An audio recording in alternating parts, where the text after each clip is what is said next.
Alors, si vous ramassiez de l'argent dans la route ou dans les rues de votre quartier, disons vous ramassez peut-être $10 000 dans un sachet, $10 000, qu'est-ce que vous faites? Il y a une maison là, il fait noir, il y a une maison où la lumière, il y a des gens dehors. Vous prenez l'argent, vous allez demander qui a fait tomber son argent ou dans l'espoir de retrouver le propriétaire, qui a peut-être des problèmes dans la vie, des difficultés. Vous voudrez peut-être se servir de l'argent pour payer l'hôpital. Vous prenez l'argent, vous cherchez le propriétaire, ou vous prenez l'argent, vous partez avec. Bon, je sais qu'il y a beaucoup de gens qui ont peur de sorcellerie et tout ça. Vous allez peut-être prendre l'argent, vous priez pour ça. Seigneur, je n'ai rien fait. J'ai seulement ramassé. J'ai seulement ramassé, je n'ai volé personne. Je n'ai pas volé, Seigneur. Tu connais les souffrances que j'ai traversées. Ça, c'est une manne qui est tombée du ciel. C'est une manne. La manne est tombée du ciel. Bien, vous allez chercher parce que vous voyez, il y a des gens là-bas. Vous allez demander à qui appartient l'argent. Pour l'interrogation. À ce qui paraît ici, je sais que vous... Il n'y a pas de chance. Même les évangélistes ici, il n'y a pas de chance. Eh bien, écoutez, il y a une histoire très intéressante qui met le Nigeria en extase. C'est un jeune Nigérian qui participait à un live de crypto. Vous savez, les traders de crypto, les gens qui travaillent dans le blockchain, se font de l'argent. Alors, le monsieur est péruvien. Voici Pérou. On ne va pas estimer que tout le monde connaît où se trouve Pérou. Voilà, Pérou. Voilà le Pérou. Évidemment, ce n'est pas un pays essentiellement qui adore les Africains. Bon, il faut dire la vérité. Il n'y a pas beaucoup de pays dans le monde qui aiment beaucoup les Africains. Bref, le Péruvien a dit, OK, on va faire un challenge et à chaque gagnant, on donnera $100. Le garçon participait, le Nigérian. Après avoir participé, il a gagné effectivement $100. Le Péruvien a pris son téléphone, il dit, je te fais un paiement immédiat. Il lui fit un paiement immédiat, disant, OK, voilà, tu as gagné $100. En lui envoyant les $100, pendant qu'il tapait, il a commis une erreur. Il a tapé $14 000 au lieu de $100. $14 000 au lieu de $100 a été envoyé. Pendant qu'il a envoyé l'argent à ce jeune homme, le jeune homme a reçu l'argent. Le Péruvien a finalement réalisé qu'il venait d'envoyer $14 000 au lieu de $100. Alors, il prit son téléphone et envoya un message à ce jeune homme disant, écoute, j'étais censé t'envoyer $100 et par erreur, j'ai t'ai envoyé 14 000. Auriez-vous la gentillesse de me renvoyer la différence, s'il vous plaît? Le jeune homme regarda le message. Il prit son téléphone et renvoya la différence. Donc, $13 900 au Péruvien et a gardé ses $100.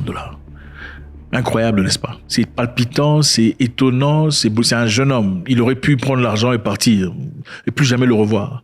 Et certainement, une personne comme lui, qui vit dans des bidonvilles de son ville, dans des bidonvilles de son pays, n'est-ce pas une belle opportunité pour lui de se faire une vie? Il pourrait commencer quelque chose. Écoutez, avec $14 000, on peut se construire une maison. Hein. Oui, écoutez, c'est possible. Hein. $14 000, on peut construire une petite maison dans le coin ou commencer un petit business, tout ça. Il a renvoyé $13 900. Et beaucoup de personnes ont commencé à se moquer de lui. Comment il a pu faire ça? Parce qu'évidemment, le Péruvien a fait un live pour remercier ce monsieur, disant, écoute, tu es quelqu'un de bien, merci infiniment, tout ça. All right. One second. So I'm on a phone right now, guys, with my friend here, Lucky, on Twitter. And he won $100 Solana.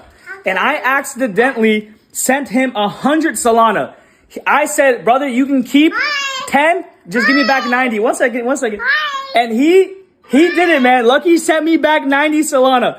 There's still hope. There is still hope in the crypto community. That is insane. This is an anonymous individual who's a supporter of mine. He's a follower of mine. Lucky, thank you so much, man. It really was your lucky day. Yeah, you're welcome. Hello. All right, God bless you, man. You need anything? I got you. You're awesome. All right. Et quand les gens ont entendu parler de cette histoire, beaucoup de Nigériens ont dit que c'est un moumou, il ne réussira jamais dans la vie. Donc il vient de foutre en l'air son opportunité de réussite.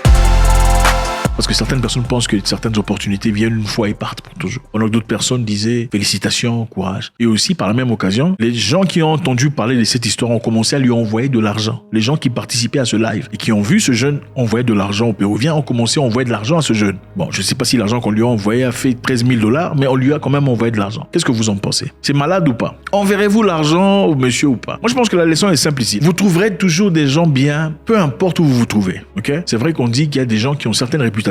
Et les Nigérians sont exceptionnels en ce qui concerne la mauvaise réputation. Ils sont connus être des drug dealers, des dealers de drogue, des human traffickers, trafic humain, fraude et tout le bazar. Quand on parle de Nigérians en Afrique de l'Est et surtout en Afrique australe, c'est toujours dans le négatif, jamais dans le positif. Et c'est intéressant de voir la vie de ce côté, où on peut clairement réaliser qu'il n'y a pas toujours des gens négatifs. Mon père avait l'habitude de dire que peu importe où vous partez dans la vie, vous trouverez toujours un coq blanc. Le coq blanc, ça existe partout. Peu importe le village, peu importe la situation.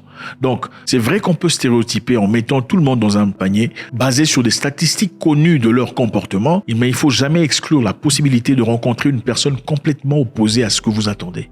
Alors, ce qui est très intéressant pour nous ici, c'est encore de comprendre une fois. Aurait-il gardé les 14 000 $ pour commencer une vie? Parce que le jeune homme a dit, moi je suis un enfant de Dieu, donc je peux pas me permettre de faire ce genre d'histoire. Je suis un enfant de Dieu. Je sais pas, un enfant de Dieu, c'est quelle religion? Ou tout le monde est enfant de Dieu finalement. Enfin bref, où la religion n'a aucune importance, puisque voilà, il y a des gens de chaque religion qui sont gentils et certains qui sont méchants. Donc n'importe quelle religion. Vous ne pouvez pas catégoriser une personne selon sa bonté, selon sa religion. Absolument pas. D'ailleurs, le diable connaît Dieu mieux que vous.